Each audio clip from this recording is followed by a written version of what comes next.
Hello, everyone. I hope you guys are having a good Tuesday. It's November 3rd, and today we're going to be talking about the tropics mainly because it's early November and we still have a major hurricane going on. So, we're going to be talking about that in today's video. But we are now at 227 subscribers, so thank you guys for that. My goal is 235 by the end of November. I think that is possible because we're going to be live streaming for the next severe weather event, unless it happens on like Thanksgiving or something like that. Yeah, so let's get started with the video. So right now we have Category 4 Eta approaching landfall. As you guys can see, land is right there. The center of the low is like right there. This does not have a beautiful eye like it did last night. It still looks okay. Does not have the nice eye, but it is still a very strong storm. But it is showing a lot of signs of weakening as it's going to move inland. And so we can see it looks like it's either dry air trying to get into this, but it's not going to affect the low probably that much. It's not getting inside of it yet. This is going to be bringing a lot of flooding rain to Central America. Right now it is at 145 mile per hour winds of a central pressure and 938 millibars. We go to the cone. It's forecasted to make landfall soon, and by tomorrow's video, it will likely be a tropical storm or a tropical depression, and it's going to be lingering over Mexico for a while, or not Mexico, Central America, and bringing a lot of flooding rain. So this is going to be making a lot of flooding rains. Some areas could see 1 to 2 feet of rain, which is not good. And then as this thing goes back out, it has the National Hurricane Center has it re-strengthening to a tropical storm as it nears Cuba, this is when it could affect the U.S. Probably about a week out, we can start to see effects in the U.S. Now let's look at some of the tracks here. This is the global and hurricane models. So we know where it's going to go. It's going to linger over Central America for a while, then it's going to go into the likely east of Cancun, then it's going to go into the Caribbean, or east of the peninsula. But we have a lot of model uncertainty once it gets close to Cuba. We do not know where it is going to hit Cuba. If it does, it could go right through this little gap right here. It will still bring effects to Cuba, but it's not going to be directly hitting Cuba. Let's look at GEPS tracks here. So this is different. This goes out a little bit more, or this goes out further. So it has it going over Central America, of course, and going into the Caribbean. Some models have it still going over some models have it remaining over the peninsula. But then as we see, we can see it goes towards Cuba and potentially re-strengthens. Some of these models have it being in between 990 and 980 millibars as it gets into this area, and it could hit Florida. It could make landfall in like Alabama. One model is doing that, or it could go to the east of Florida. We still have that potential. So as of right now, I think there's really 2 options it could take. It could go mainly this way, or directly hit Florida. I think that's the least. I don't think that's probably. I think that the east of Florida scenario is probably the least likely. I'd say right now, I think it's most likely to go to the west of Florida. We're gonna have to see.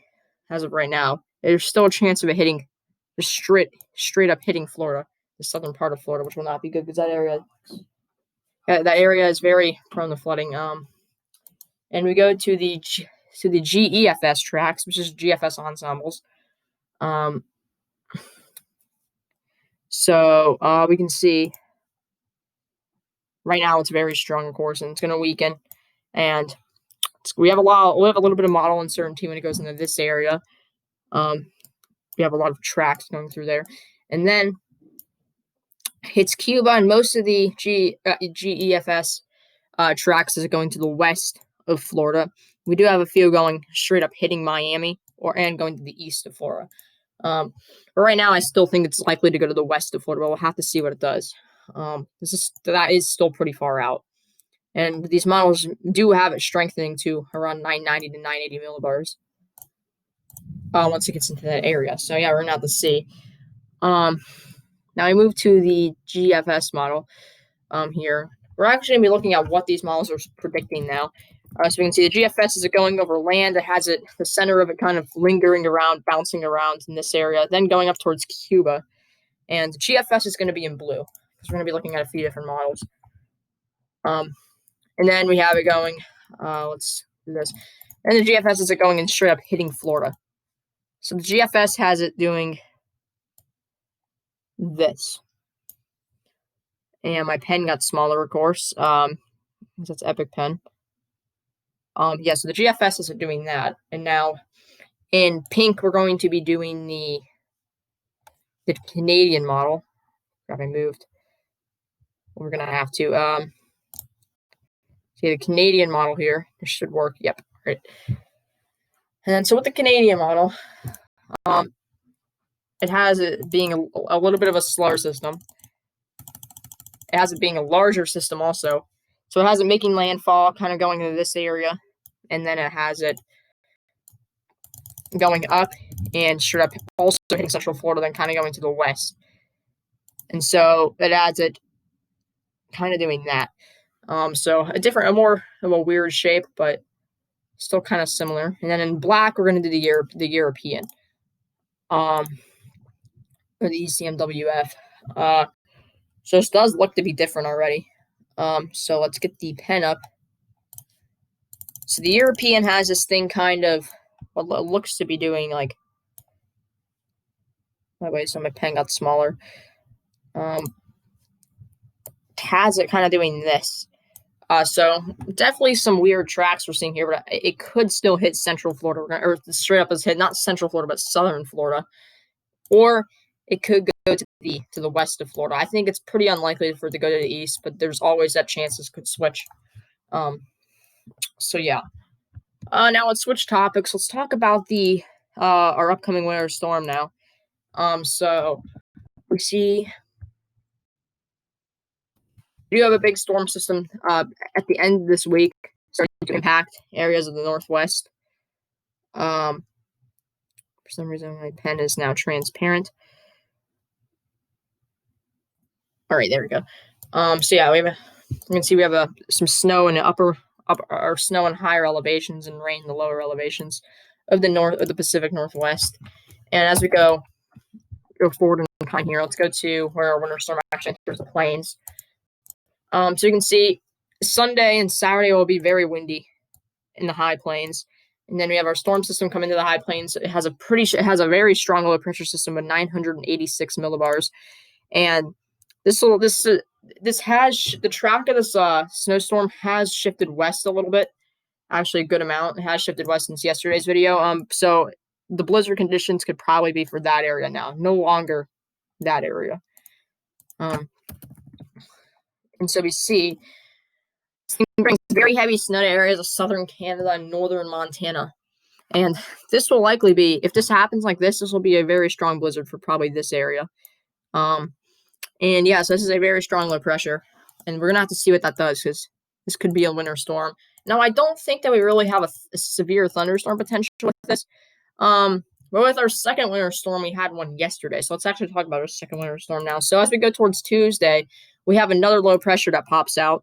This one, though, is different. So this one has shifted to the east, while our second winter storm, or our first winter storm, has shifted to the west. So our winter storms have shifted. So yeah, we go out to, this is Tuesday afternoon now. We have our low pressure at 1,001 millibars in western Ohio, bringing maybe some mixing of snow in the northern Missouri and southeastern Iowa. And then as we go later, we go to Wednesday. That kind of moves out. It doesn't really bring a whole lot of snow. It just moves out. Maybe it brings like a trace, kind of like in this area. Not a whole lot though at all. So not really impressive, but you could have a slight thunderstorm threat. I don't know if this is going to be severe yet. This is still very far out. Not very far. This is only about a week out now, but this is still far out. So we're going to have to see. Let's try to take some sounding to this. This is Tuesday afternoon.